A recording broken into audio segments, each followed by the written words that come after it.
எல்லாருக்கும் வணக்கம். இன்றைக்கி நம்ம பானக்க சமையலில் பார்க்குறது எறா தொக்கு பார்க்க போகிறோம். அதுக்காக நான் எறா வாங்கி வச்சுருக்கேன். இந்த எறாவில் பார்த்திங்கன்னா மஞ்சள் தூள், சக்தி மிளகாத்தூளும் உப்பும் சேர்த்து மிக்ஸ் பண்ணி கலந்து ஊற வச்சுருக்கேன். ஆக்சுவலி இதுக்கு தேவையான பொருள் என்னென்னு சொல்ல போகிறேன். நறுக்குன 2 வெங்காயம், 2 தக்காளி, கருவேப்பிலை, கொத்தமல்லி, பச்சை மிளகா, இஞ்சி பூண்டு மசாலா, சக்தி மிளகா, மஞ்சள் தூள் தேவையான. இப்போ இதுக்கு நமக்கு தேவையான அளவு எண்ணெய், ஆயில் ஊற்றிக்கிறோம். ஆயில் சூடாகட்டும்.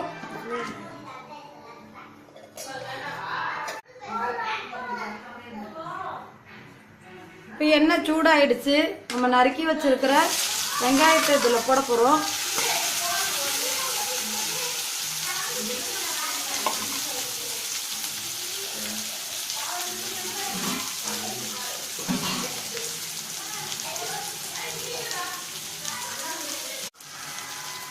இந்த வெங்காயம் ஃப்ரை ஆகிறதுக்காக நம்ம எப்போவுமே பார்த்தீங்கன்னா வெங்காயத்தோடய கொஞ்சம் உப்பு சேர்த்துருவோம். உப்பு சேர்த்தா தான் சீக்கிரம் ஃப்ரை ஆகும், சீக்கிரம் வதங்கும். இப்போ வெங்காயம் நல்லா வதங்கணும், ப்ரௌன் கலரில் வரணும். வதங்கட்டும். இப்போ இந்த வெங்காயம் வதங்கிடுச்சு.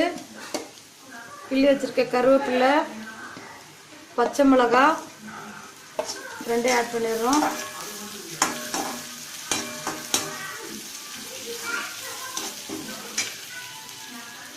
இஞ்சி பூண்டு மசாலா போட்டுக்கிறோம் பேஸ்ட்டு.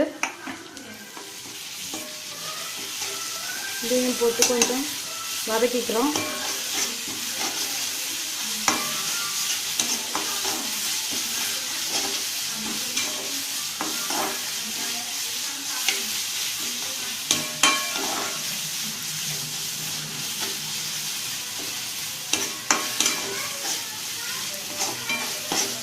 இப்போ நம்ம க்ளீன் பண்ணி எடுத்து வச்சுருக்குறோம் இந்த எறாவை அப்படியே இதில் சேர்த்துக்கிறோம்.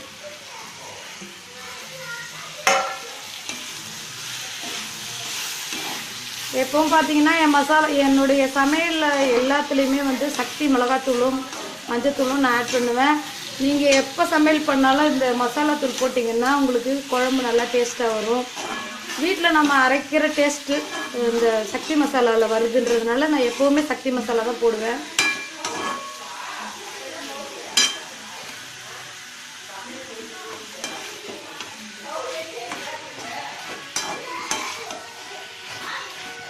கொஞ்சம் எறா வதங்கிட்டுருக்கு.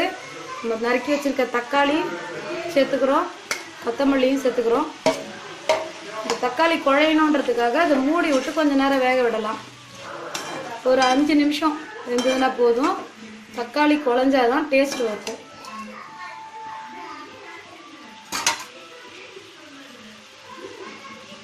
நம்ம இதை மூடிடுறோம்.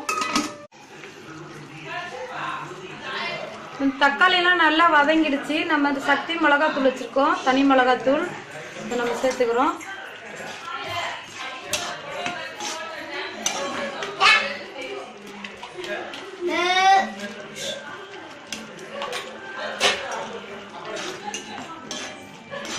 இந்த சக்தி மிளகாத்தூள் சேர்த்துருக்குறோம். நம்ம தேவைப்பட்டால் மிளகுத்தூள் சேர்த்துக்கலாம். காரம் நிறைய சாப்பிட்றவங்களா இருந்தால் நம்ம இந்த மிளகுத்தூள் கொஞ்சம் சேர்த்துக்கலாம்.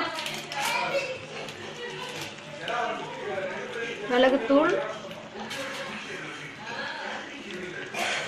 புளிப்பு இதில் தக்காளி இருக்கிறதுனால புளிப்பு இதுவே போதும். நமக்கு புளிப்பு தேவைப்பட்டால் லெமன் கூட புளிஞ்சு ஊற்றிக்கலாம். இதில் இப்போ பாருங்கள் இவ்வளோ அருமையான தக்காளியெல்லாம் நல்லா வதங்கிட்டு இருக்குது. இந்த எறா தொக்கு நல்லா சூப்பராக இருக்கும். இன்னும் இது கொஞ்சம் சுண்டுனா வச்சிங்கன்னா எண்ணெய்லாம் மேலே வந்துடும்.